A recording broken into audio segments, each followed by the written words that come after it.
Okay. Do you ever fantasize about what you would do if you were president of the United States? Or is that just something I do? I'm not president. I have no desire to be president, and I think it's safe to say that I never will be president of the United States.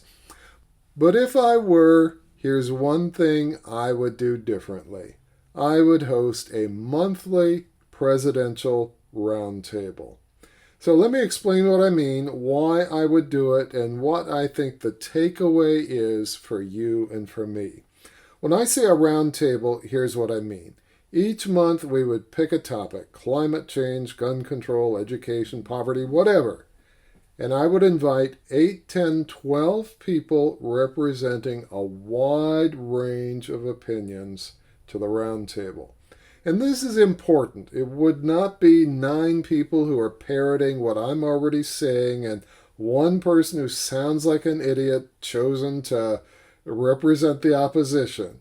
This would be people who can clearly articulate a wide range of different opinions representing what different people in the country believe. And it would not be a free-for-all.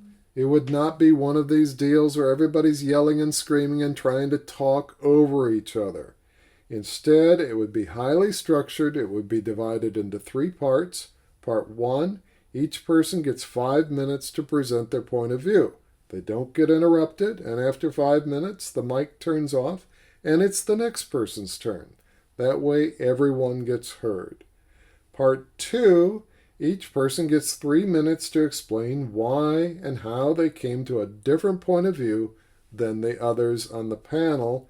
And Part 3, and this is important, each person would have an opportunity to suggest policy initiatives that could accommodate multiple points of view. I mean, is there a way that we can move forward and keep maybe not everybody happy, but most people happy?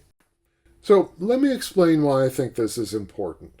There's an increasing tendency for people in power, and not just political power, but any kind of power, to try to silence dissenting points of view. I talk about this in my book, End the Divide. This is dangerous. When people don't feel heard, they go to more and more extreme measures to make themselves heard.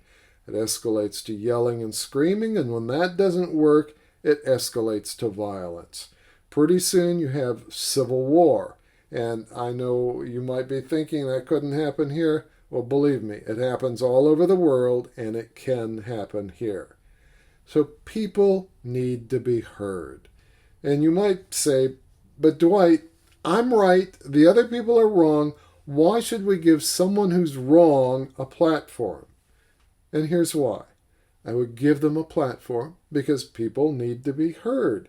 People won't listen to us until we listen to them. We have no hope of convincing people of our point of view unless we listen to them. None. Until we listen to them, they will cover their ears and shout because they don't feel heard. So we all need to pause, stop, take a breath, and listen.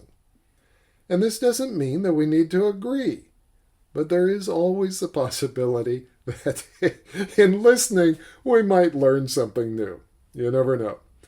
James in the New Testament writes, everyone should be quick to listen, slow to speak, slow to become angry.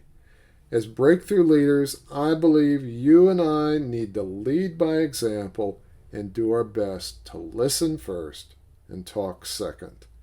If we do that, I think we'll build a better country. Anyway, thanks for sharing, liking, commenting, subscribing. It all helps. And as always, if you post a video review of End the Divide or any of my books, please leave a link in the comments below. I'd love to watch it, and if I like it, I will add it to the list. I'm Dwight Clow. Have a fantastic week.